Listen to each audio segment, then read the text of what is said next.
Hello， 又係我 Sally 啊！我哋每個禮拜六都會同大家分享影音同埋科技界嘅最新資訊，加埋我哋自己討論區嘅熱門 topic 同埋一啲花邊新聞。如果你唔想錯過嘅話，記得要黐實我哋，最好嘅訂閱埋我哋嘅 channel 啦！預備好，而家就即刻開始今期熱話啦！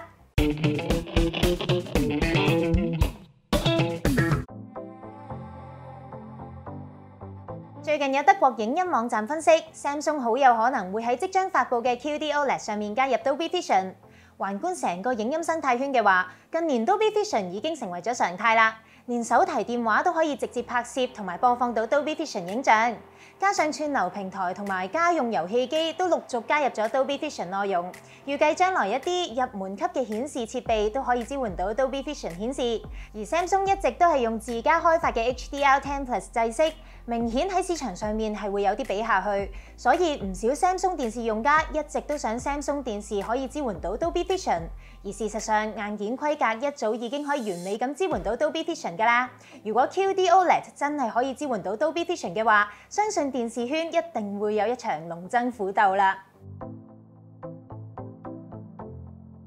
有消息指 LG 計劃喺 CES 2022上面公佈全新 OLED 電視系列，當中焦點就係42寸嘅 OLED 電視啦。報導指呢款電視機係針對家用遊戲機體驗而設嘅，可以對應到 HDMI 2.1、4K 120Hz、VRR、ALLM 同埋 AMD FreeSync Premium Pro 等規格。另外 ，LG 出年亦都會公佈兩款全新48寸電視機型號，分別係 C2 同埋入門級嘅 A2 系列。打算換新電視嘅朋友咧，就要密切留意我哋嘅跟進報導啦。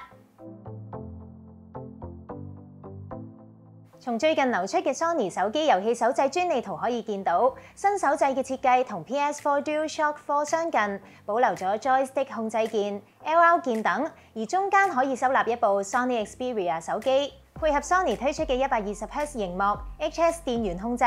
預計打機體驗都相當唔錯㗎。搭配埋 PS Remote Play 串流遊戲功能，大家就可以隨時利用 Sony 手機跨地域咁樣玩遊戲主機上面嘅各款大作啦。對於遊戲發燒友嚟講，絕對係一件大喜事啊！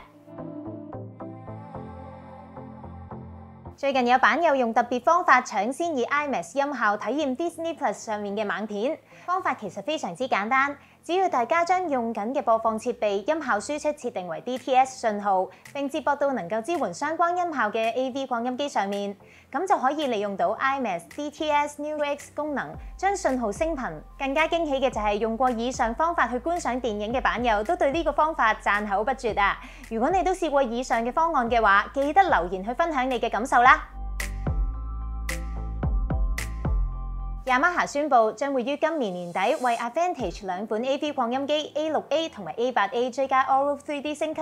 經過升級之後，兩款擴音機都可以支援到11聲道聲音輸出，完美兼容 Dolby Atmos 同埋 DTS:X 喇叭格局。相對其他擴音機品牌 ，Yamaha 最大優勢就係佢哋嘅 DSP 技術，可以逼真呈現到 3D 空間環境，更加可以發揮到 Aural 3D 嘅音效特性，非常之值得發燒友期待啊！有報導指 Samsung 已經開始量產 QD OLED 面板，主力就係以35寸、55寸同埋65寸面板為目標，預計出年可以生產到合共100萬塊 QD OLED 面板。由於 QD OLED 面板生產技術仍然處於起步階段，品質監控上面會比較難，導致成本偏高。推出初期會以60寸以下嘅屏幕作試行，避免同大尺寸嘅 OLED 屏幕構成直接競爭。除咗自用之外 ，Samsung 更加會密切協助 Sony 開發 QD OLED 電視。預計 CES 2022入面 QD OLED 電視將會係焦點之最啦。今集嘅時間差唔多啦，如果你中意呢條片嘅話，記得 like 我哋條片 ，subscribe 我哋嘅 channel， 仲要撳埋個鐘仔喎。我哋下次再見啦，拜拜。